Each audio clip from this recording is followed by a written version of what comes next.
तो आज हम लोग अपना नेक्स्ट टॉपिक जो है कैपिलर प्लैनेटरी मोशन इसको स्टार्ट करने जा रहे हैं।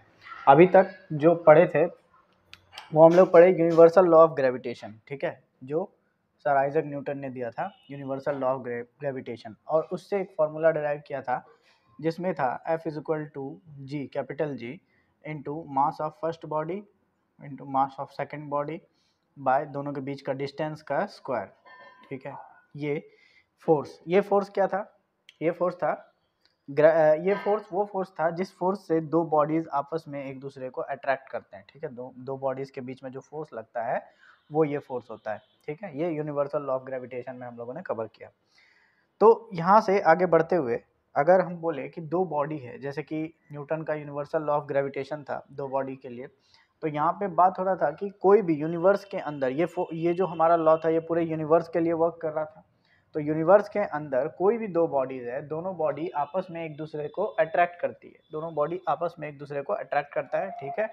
जिसमें कैपिटल जी का वैल्यू जो हमारा था वो जी का वैल्यू था 6.67 इंटू 10⁻⁻11 न्यूटन मीटर स्क्वायर पर केजी स्क्वायर, है ना। तो मतलब ये कैपिटल जी का वैल्यू है, इसको कहते हैं ग्रेविटेशनल कांस्टेंट, ठीक है, कैपिटल जी।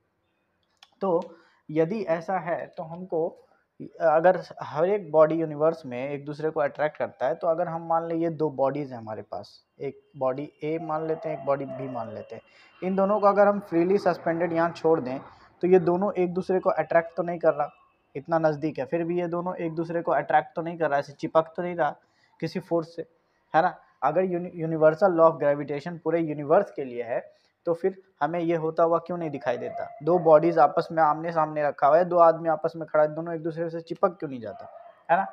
तो इसका कारण ये है कि हम जानते हैं ना कि F ये जो है हमारा फोर्स जो है ये एक तरीके से मास का डायरेक्टली प्रोपोर्शनल आ रहा है ना।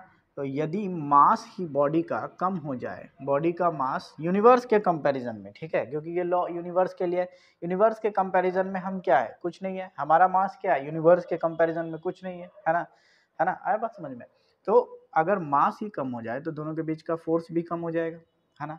और हाई मास रहेगा, बहुत ज़्यादा मास रहेगा तो फोर्स ज़्यादा रहेगा। यही कारण है दो बॉडीज आपस में हमें चिपकता हुआ नहीं दिखाई देता है। अब यहाँ से आगे बढ़ते हुए हम थोड़ा प्लैनेट पे चलते हैं, ठीक है।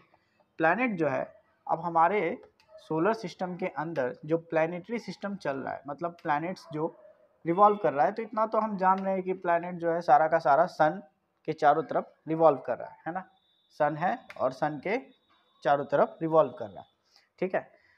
तो क्या होता यदि अगर ऐसा हो रहा है कि मान लेते हैं यहाँ सूरज है और सूरज के चारों तरफ कोई प्लैनेट, जितना भी प्लैनेट है हमारा वो रिवॉल्व कर रहा है, ठीक है, एक फिक्स पाथ में। इतना तो पता होगा कोई प्लैनेट एक दूसरे का पाथ को इंटरसेक्ट नहीं करता, काटता नहीं है, ये एक फिक्स पाथ में अगर रिवॉल्व कर रहा है और एक फिक्स टाइम पे वापस जहाँ से स्टार्ट होता है वहीं पे आ जाता है ना। लगभग 365 दिन 4 घंटे के आसपास लगता है ना।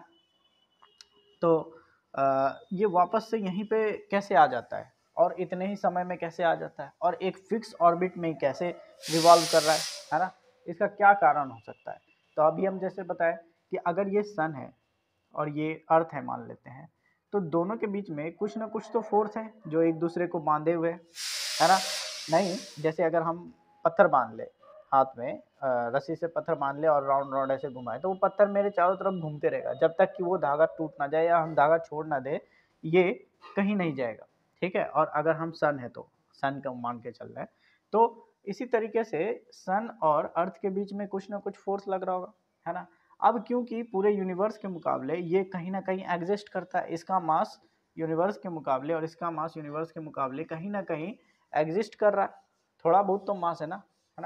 तो इसीलिए यहाँ पे जो दो फोर्स ऑफ अट्रैक्शन है, यहाँ पर जो फोर्स ऑफ अट्रैक्शन है ना, ग्रेविटेशनल फोर्स ऑफ अट्रैक्शन है, वो हमको दिखता है, ग्रेविटेशनल फोर्स ऑफ अट्रैक्शन हमको दिखता है, उसी फोर्स की वजह से सन और अर्थ जो है आपस में बॉन्डेड है, या कोई भी जो प्लैनेट है या सेलेस्टियल बॉडीज है वो आपस में बॉन्डेड है और इसके एक फिक्स पाथ में इसके चारों तरफ चक्कर काट रहा है। इसी चीज को समझाने के लिए एक एस्ट्रोनॉमर हुए, है ना, जोनास कैपिलर, उन्होंने एक लॉ बताया जिसको कहते हैं Kepler law of planetary motion. Planetary motion जो होता है, हम जानते हैं कोई भी प्लैनेट जब सूर्य के चारों तरफ घूमता है तो ये जो मोशन कहलाता है, इसी को हम प्लैनेटरी मोशन कहते हैं। ठीक है, इसी के ऊपर एक एस्ट्रोनॉमर जोनास कैपिलर ने हमें ये लॉ दिया है। ठीक है, जबकि वो एक एस्ट्रोनॉमर है, वो अपने हिसाब से लॉ उन्होंने दिया। तो उनका क्या कहना था? उनका फर्स्ट लॉ ये कहता है कि every planet revolves around the sun. Every planet revolves around the sun in an elliptical orbit with the sun at one of its foci, है ना। इसका मतलब क्या होता है? सबसे पहले तो समझते हैं ये एलिप्टिकल ऑर्बिट क्या है। अभी तक तो हम ये जान रहे हैं कि उसके चारों बगल रोटेट कर रहा है, चारों बगल रोटेट कर रहा है। इसको समझने के लिए हम दो फिगर को समझते हैं, एक सर्कल और एक एलिप्स। दोनों में क्या अंतर होता है? दोनों फिगर में हमको क्या अंतर होता है? सर्कल जो होता है, बचपन से बनाते आना सर्कल, अगर सर्कल के सेंटर से हम इसके सरकमफेरेंस को कहीं पे भी मिलाएं, यहाँ से यहाँ, यहाँ से यहाँ, यहाँ से यहाँ, यहाँ से यहाँ, कहीं भी मिलाएं, ये कहलाता है रेडियस। और सभी रेडियस का वैल्यू आपस में क्या होता है? इक्वल होता है ना। सारे का सारा रेडियस जो होता है आपस में इक्वल होता है, चाहे इसका वैल्यू ले ले इसका, कहीं भी सेंटर से सरकमफेरेंस को मिलाएं तो आर सभी जगह इक्वल होगा। लेकिन यहाँ पे इलिप्स में कुछ ऐसा नहीं है। यहाँ पे अगर हम यहाँ पे सेंटर लेते हैं तो यहाँ से हमारा ये वैल्यू कुछ और होगा और ये वैल्यू कुछ और होगा।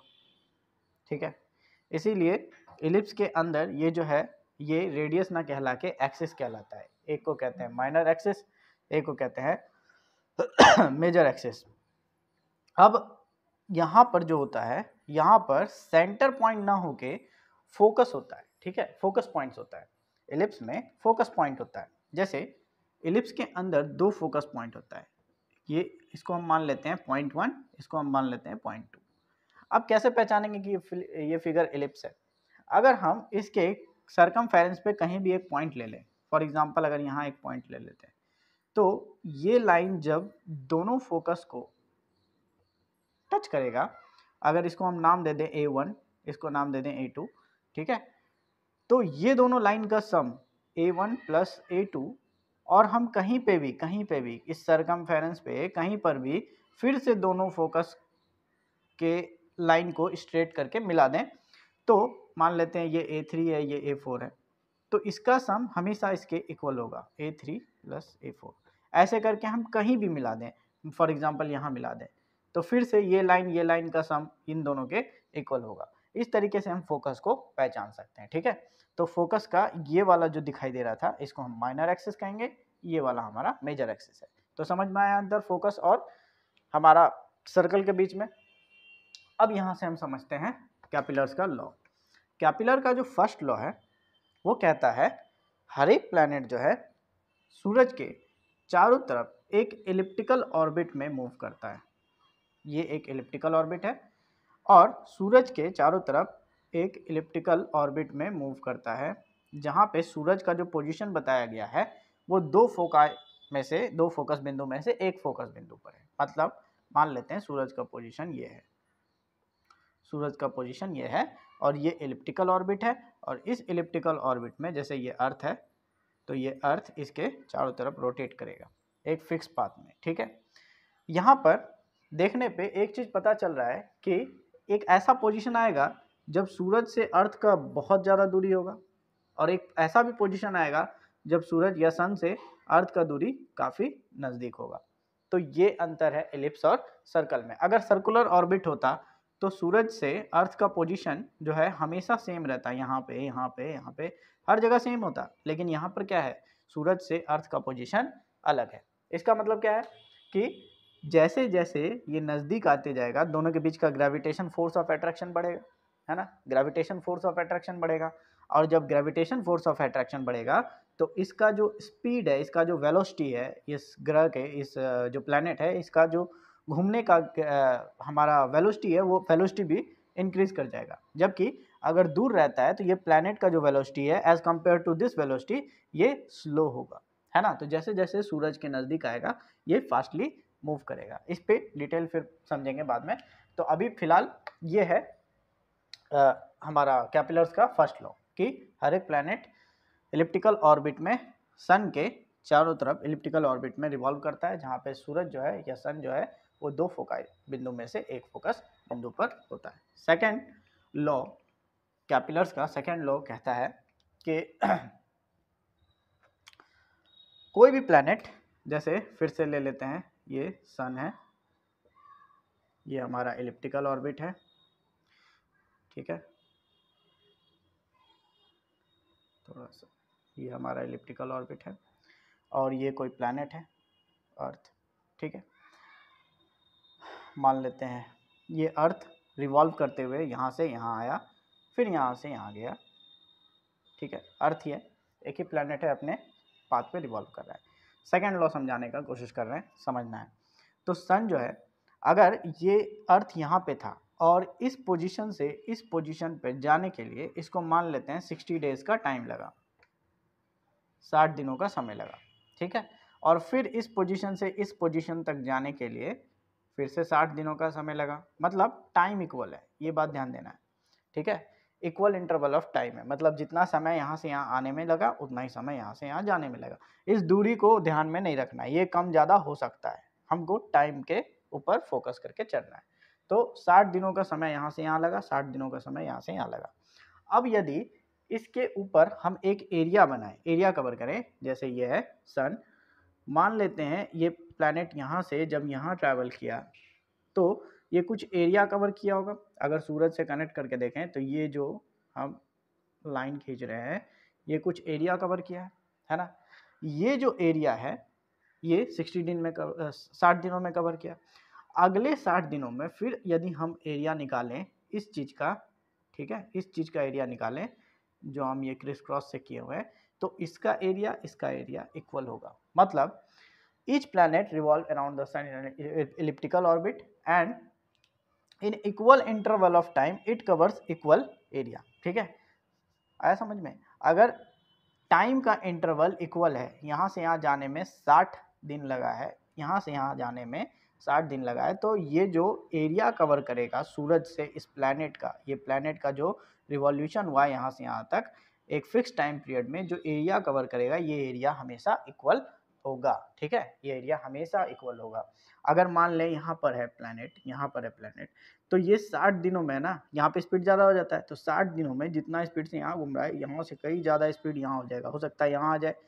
तो फिर से यदि हम इसका एरिया निकालेंगे तो इसका भी एरिया इन दोनों के बराबर ही आएगा, ठीक है। ये है हमारा कैपिलर्स का सेकेंड लॉ कैपिलर्स का second law of planetary motion. इसको कहते हैं each planet revolve around the sun in such a way that the line joining from sun to the planet sweeps over equal area in equal interval of time। Clear, ये था हमारा second law. अब third law देखते हैं। कैपिलर्स का third law कहता है, third law में ही समझने में थोड़ा प्रॉब्लम होता है, देखते हैं। थर्ड लॉ कहता है, फिर से हम वही इलिप्टिकल पार्ट बना लेते हैं, सूरज और ये प्लैनेट, ठीक है।